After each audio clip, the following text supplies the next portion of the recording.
But actually, what I'd like to put to you is that why should anybody believe you? You started with some pledges in 2019, if I can just finish, which you've dropped. You economic justice, including increasing income tax for the top 5% earners. That's gone. Social justice, including abolishing tuition fees, abolishing universal credit. You've dropped that.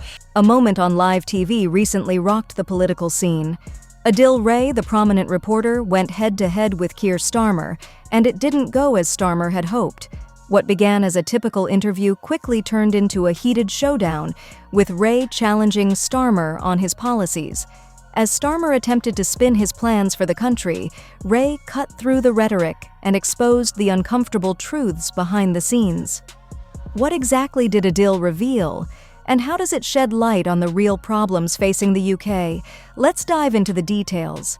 Mr. Starmer, I remember, and I think I've interviewed you before on this show and other members of your party, MPs, and the line from Labour about migration was safe and legal routes. That's what we want, safe and legal routes. Now there seems to be this sort of hard line, sort of anti-terror strategy about combating. What happened to, and I'll quote you again, the compassionate immigration system that you promised? Politicians are notorious for making promises that don't always match reality, and Keir Starmer is no exception.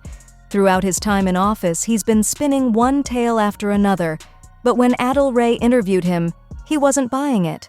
Ray pushed Starmer hard on the specifics of his plans, demanding to know what he was actually going to do for the UK. The pressure was on, and Starmer's answers were telling. Mr. Starmer, I remember, and I think I've interviewed you before on this show and other members of your party, MPs, and the line from Labour about migration was safe and legal routes. That's what we want, safe and legal routes. Now there seems to be this sort of hard line, sort of anti-terror strategy about combating. What happened to, and I'll quote you again, the compassionate immigration system that you promised? At first, Keir Starmer tried to sell his grand vision for the UK, promising improvements in living standards, tackling the housing crisis, and making life better for everyone. But when Adil Ray pushed him for specifics, Starmer's plans began to fall apart. Adil pointed out that these lofty promises, such as addressing the soaring energy costs, had yet to be delivered. Months later, ordinary families are still waiting for the relief Starmer promised. How can people trust a leader who fails to deliver on even the most basic commitments?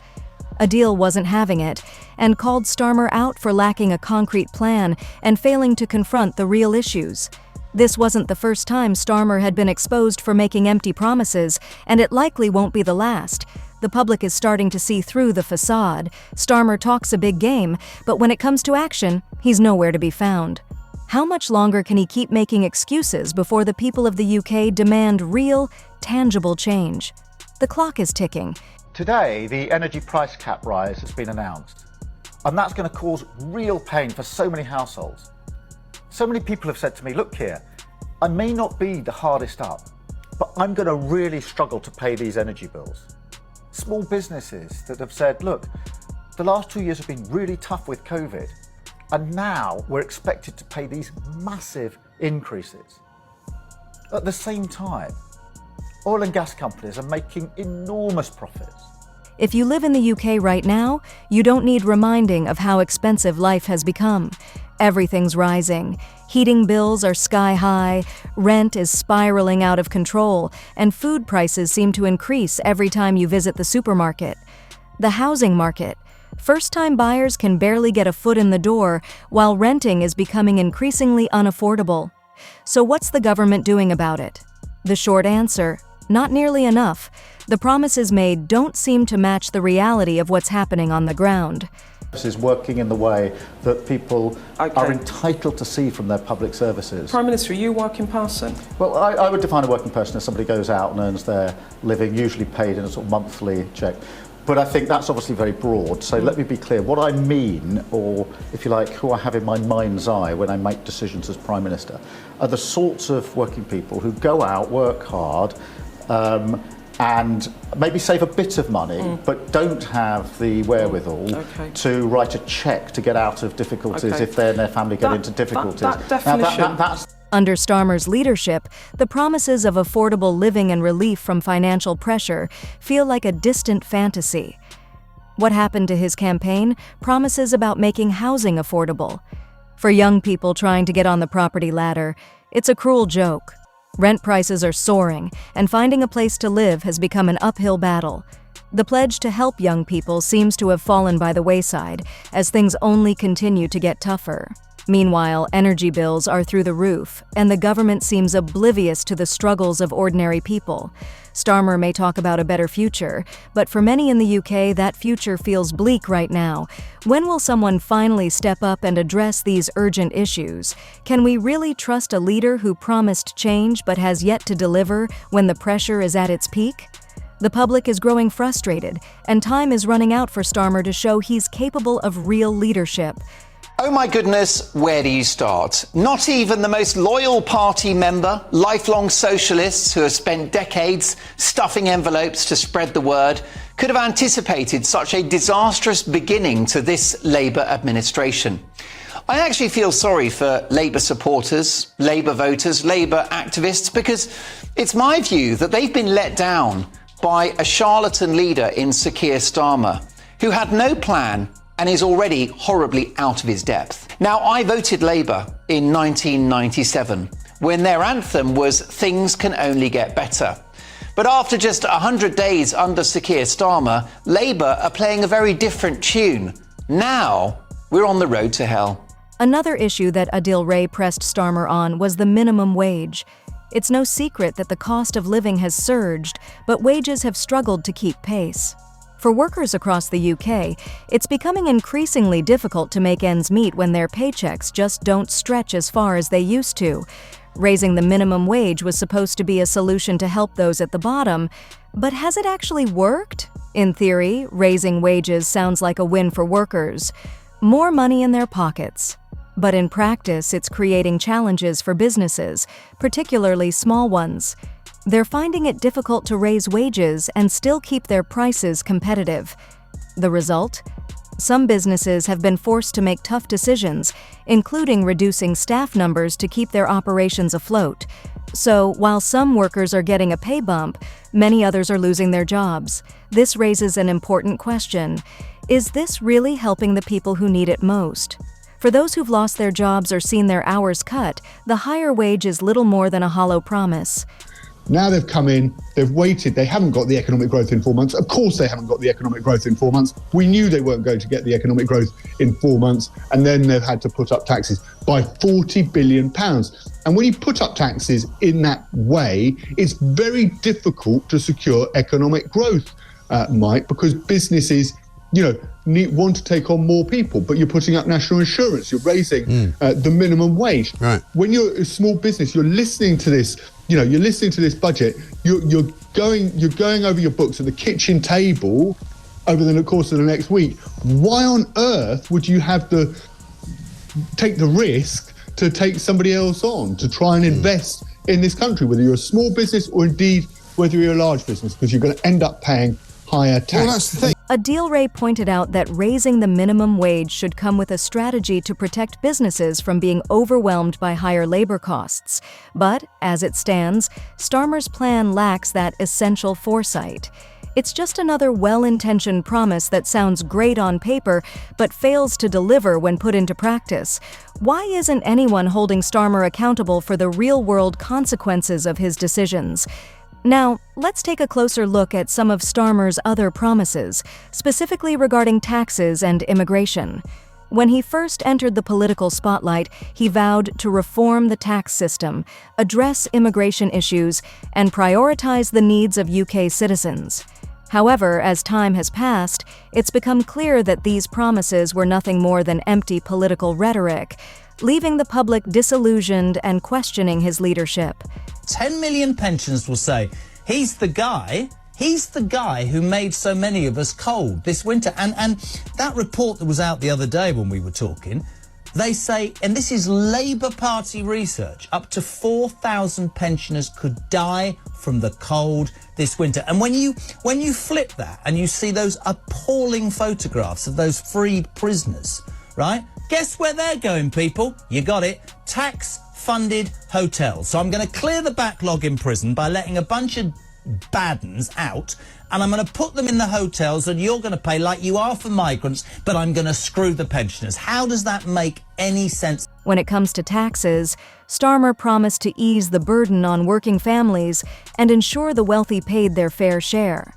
But instead, taxes are rising across the board, and it's the average worker who's paying the price. With costs soaring everywhere, people are handing over more money in taxes, but there's no visible improvement in services or support for the struggling masses. Starmer's so-called fairer tax system has only placed more strain on those who are already struggling to get by. And let's not forget about immigration. Starmer made bold promises to tighten up immigration laws and ensure that resources were used to support UK citizens first. But once again, he's failed to deliver. Instead of focusing on those who have lived and contributed to the UK for years, Starmer is prioritizing illegal immigrants, many of whom are receiving benefits and housing. This is a direct slap in the face to hard-working UK citizens who have been struggling to make ends meet. Why is Starmer choosing to help those who haven't followed the rules over those who have been here all along? And the number of migrants coming over the channel is surging by the day. Therefore, they've had to reignite their hotel plan and put all these migrants in. So that's going wrong. £4,200,000 per night that is costing us taxpayers and rising. Just to finish on a pop fact, October was the good month for the migrants. A record 5,417 asylum seekers crossed the channel illegally in the last month. It's a catastrophe, it's a scandal, and I can't help feeling at the end of the day we are being conned by a Marxist Prime Minister who doesn't believe in borders and doesn't actually want to stop the migrants, because if he really wanted to stop them, this pathetic plan would not even feature in his policies. This brings us to the most pressing issue, the UK's growing immigration crisis.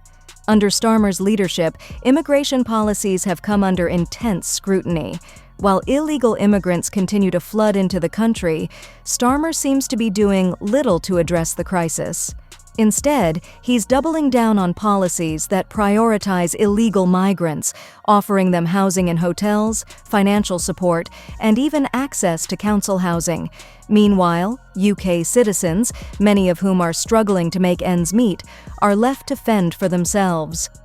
Why should someone who entered the UK illegally receive better treatment than hard-working citizens who have paid taxes and contributed to society for decades? Starmer's focus on migrants seems to be placing the welfare of UK citizens on the back burner, and this is becoming increasingly evident. Many are now questioning whether Starmer's government is more concerned with helping illegal immigrants than addressing the real issues facing the working class. At the same time that Starmer is rolling out policies that benefit illegal immigrants, UK citizens are facing higher taxes. Taxes are rising across the board, on income, goods, and even pensions. The people who have kept the country running are now the ones who are feeling the squeeze. To make matters worse, pensioners who've spent their entire lives contributing to the country are now being hit with cuts to their fuel allowances, further exacerbating the struggles of the elderly. It's hard to ignore the growing divide between Starmer's priorities and the needs of everyday British citizens. Delivering growth and tackling the cost of living crisis will mean standing up to vested interests. Energy bills are going to go up by £900 in April. He knows he's going to have to act, but who's going to pay? Hard-working families through higher taxes and more borrowing, or the oil and gas giants celebrating record profits? How is this fair? Why are the people who built this country being left to suffer while more and more resources are allocated to people who haven't contributed in the same way? It's a tough pill to swallow, and the people of the UK aren't taking it lightly. But where is Starmer in all of this? Is he going to stand up for those who need help? Or is he going to continue pushing policies that only make things worse for the people he's supposed to serve? It's becoming increasingly evident that Starmer's leadership is failing at every turn. As each new decision unfolds, it feels like the UK is taking a step backward rather than moving forward. Starmer's popularity is steadily declining, and it's not hard to see why. His policies are unraveling, His promises are being broken, and the public is losing faith in his ability to lead.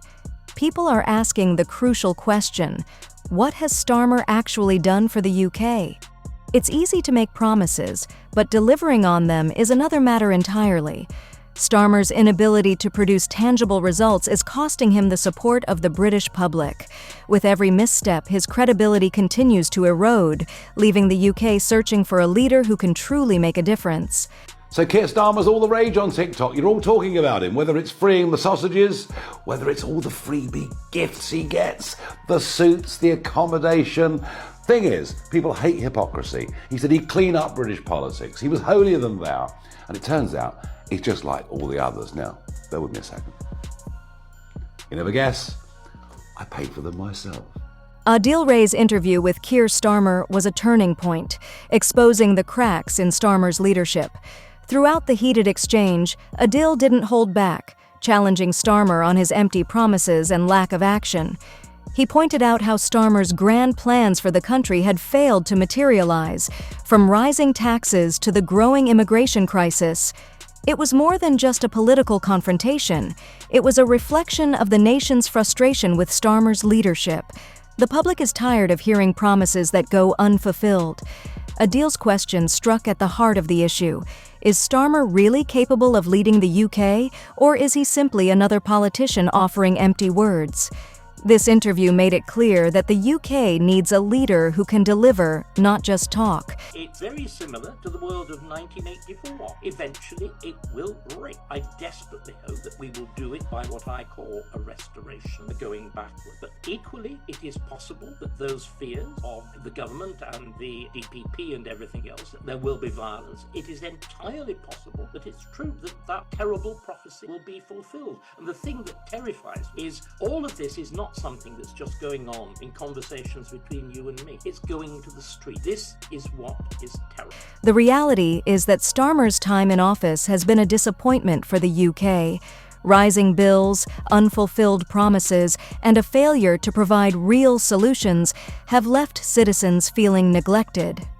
Adil Ray's interview only highlighted these shortcomings, showing that Starmer's leadership is failing to meet the nation's needs.